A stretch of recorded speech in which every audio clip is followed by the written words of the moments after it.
In Chicago Med Season 10, Episode 12, original character Maggie Lockwood asks Nurse Doris to restock medication due to a staffing shortage. However, Doris makes a crucial mistake, a rarity for a nurse who has been on the One Chicago show for a long time. She accidentally mixes up medicine doses for a man and a child, resulting in the child's condition worsening. This incident upsets Dr. Caitlin Lennox, and she tells Doris she's finished at Med, but Maggie urges Lennox to not fire her fellow nurse.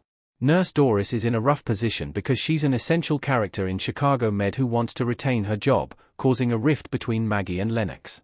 Besides Dr. Dean Archer and Medical Director Sharon Goodwin, no one has stood up to Lennox to challenge her strict guidelines, including letting people go on the spot. But Maggie has no hesitation in expressing her feelings to Lennox and fighting for Doris's job. In doing so, Maggie's stand may jeopardize Lennox's job and force her to reconsider how she handles the job security of the staff in Med.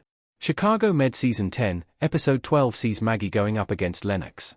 Lennox has a new nemesis in Maggie after trying to fire Doris. Luke Mitchell as Mitch Ripley, Sarah Ramos as Caitlin Lennox, and Lynette Lee as Nurse Nancy in Chicago Med. Ever since Dr. Lennox joined Chicago Med during the show's landmark 10th season, she has stormed her way to leading the ED with her stern demeanor toward other staff members. Lennox is a leader who always takes the my way or the highway approach and stands by her medical decisions when treating patients. However, her attitude has rubbed most of her colleagues the wrong way. Lennox may have met her match when Maggie speaks out against her decision to fire Nurse Doris for her uncharacteristic mistake. Unlike Lennox, Maggie and Doris are veterans at Med who have compassion for their colleagues and are more forgiving when uncommon mistakes are made in the hospital. They have a balanced demeanor of humor and seriousness at work, and back each other during times of conflict.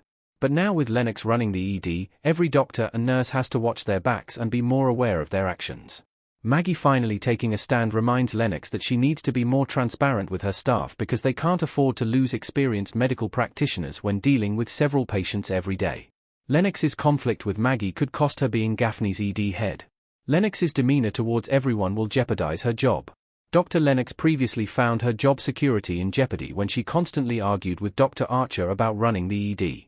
But Maggie highlights that Lennox's position still may not be that secure thanks to her own attitude. Maggie effectively makes her case to Lennox about Doris keeping her job, telling the ED leader that firing Doris will force her to resign as well, causing the staff to be 2 nurses short. This forces Lennox to think about her decision. Maggie's rational argument only underscores that Lennox lacks the people skills that are crucial to effectively running an emergency department. Sharon also won't be able to side with Lennox if she fights with nearly everyone in the ED. Now that Maggie has spoken up for Doris, Lennox has challenging choices to make regarding how she intends to work with her Chicago Med colleagues while minimizing conflict moving forward. If everyone speaks out against Lennox, or she has a few more conflicts like this, her days as the ED head may be numbered. The silver lining is that it may lead to an opportunity for Dr. Archer to bounce back from his Chicago Med demotion and lead the ED again, since Sharon begged him to stay after saving her from her stalker attack. Enjoy Screen Rant's primetime coverage? Click below to sign up for our weekly Network TV newsletter. Make sure to check Network TV in your preferences, and get the inside scoop from actors and showrunners on your favorite series.